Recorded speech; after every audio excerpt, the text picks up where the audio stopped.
Bonjour et bienvenue pour ce nouveau numéro, et aujourd'hui on va parler d'un sujet vaste et complexe, puisqu'aujourd'hui on va parler de la mort.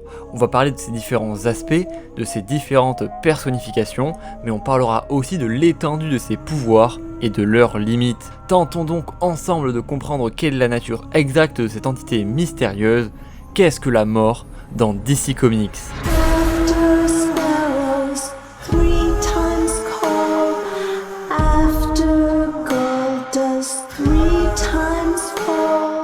Et pour commencer, ce qu'il faut bien comprendre, c'est que la mort a plusieurs versions, toutes grandement influencées par les scénaristes qui les ont écrites.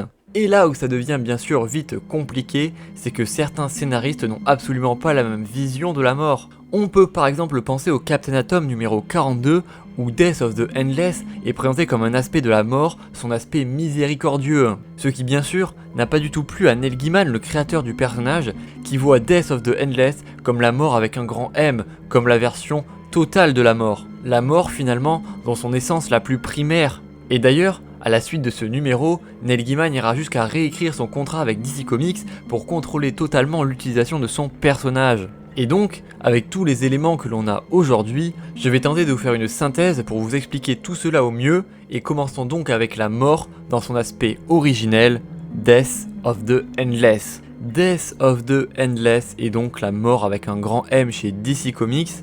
Elle ne représente pas un aspect de la mort, mais la mort en elle-même. Elle est une entité qui porte le nom d'infini, au même titre que le rêve, le désir ou la destruction. Et bien que les infinis doivent respecter certaines règles, elle est la seule qui peut les outrepasser, comme le fait par exemple que les infinis ne doivent pas verser le sang de leur famille, alors que la mort, elle, sera de toute manière obligée de le faire, puisqu'à la fin des temps, à la fin de l'univers, lorsque toutes les vies auront cessé et que l'univers sera sur le point de mourir, c'est elle qui viendra chercher ses frères et sœurs jusqu'à se retrouver seule avec Destiny, le destin, qu'elle finira aussi par emporter avec elle aux derniers instants de l'univers. Et d'ailleurs, la mort, contrairement aux autres entités cosmiques primordiales, n'est pas une création de la présence, c'est un effet secondaire de la création de l'univers. Elle apparaît car la vie apparaît. Si un univers venait à surgir, elle serait là d'office tant qu'il y a de la vie. Mais cependant, la mort n'est pas illimitée pour autant. Il existe certains personnages qui échappent à son pouvoir. C'est le cas par exemple de Lucifer Morningstar qui affirme que la mort n'a aucun droit sur lui. Ce que Death d'ailleurs confirmera. Mais l'inverse est aussi vrai, Lucifer ne pourrait pas tuer la mort, car l'idée de la mort se fait par nécessité du moment qu'il y a des êtres vivants. Elle représente en fait un des mécanismes primordiaux et essentiels de l'univers. Elle est un concept, une énergie et une idée, et Death of the Endless en est seulement sa personnification, son aspect tangible et compréhensible. Mais par exemple, si un jour Lucifer venait à mourir pour une cause X ou Y, eh bien ce serait bien la mort qui viendrait le chercher. Death est donc un être véritablement singulier, totalement à part dans l'univers. Et bien qu'elle soit la plupart du temps représentée comme dans le comics Sandman, il ne faut pas oublier que son apparence diffère en fonction de son interlocuteur. Avant la première apparition de Death dans le Sandman numéro 8, la mort était représentée chez DC Comics comme un gentleman en costume qui d'ailleurs pouvait aussi briser le 4e mur. Et pour en finir avec Death of the Endless, bien qu'elle soit la mort, elle ne provoque jamais la mort. C'est ce que l'on appelle un psychopompe.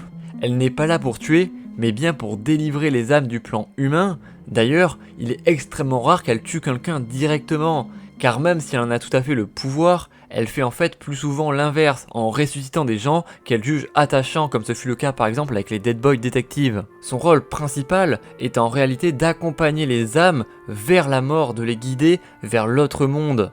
Et d'ailleurs, Death of the Endless, consciente du traumatisme que cela peut provoquer, essaie d'accompagner au mieux et avec le plus de douceur possible les âmes vers l'autre monde. Et si la mort des infinis vous intéresse en tant que personnage, je lui ai déjà consacré une vidéo entière où je vous explique plus en détail ce personnage. Car aujourd'hui, on parle bien de la mort en tant que notion, en tant que concept, qui d'ailleurs n'a pas eu qu'une seule incarnation.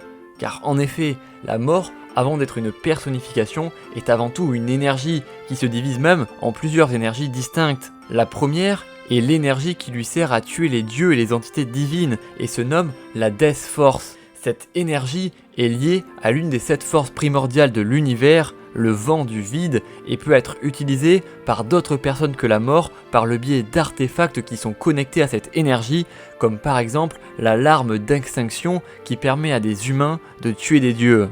Ensuite, la deuxième énergie, qui elle est la mort dans le cycle de la vie, est le black, aussi appelé the rot, soit en français la pourriture ou le noir. Elle représente en fait l'opposé de la vie, la mort dans son extinction. Elle s'oppose donc aux énergies de vie telles que le vert ou le sang. Ainsi, la mort revêt plusieurs aspects qui découlent parfois d'énergie et de sources distinctes en fonction du lieu, de l'échelle ou des personnes visées. C'est pourquoi la mort dans DC Comics peut apparaître sous différents aspects qui ne la représentent donc pas dans sa globalité, mais bien dans un aspect précis lié à la mort. Et tout d'abord, on peut penser par exemple au terrible Nécron, le seigneur des non-vivants et souverain du Black Lantern Corps, qui est la personnification de l'absence de vie. Il représente la mort sur le spectre émotionnel lié à l'univers des Green Lantern, à savoir les ténèbres, donc l'absence totale d'émotion, bien sûr, la mort. Ensuite, il existe aussi le Black Racer, qui représente la mort chez la race d'êtres suprêmes des New Gods, ou encore le Black Flash, qui lui se charge de rattraper les Spitzers qui tenteraient d'échapper à la mort.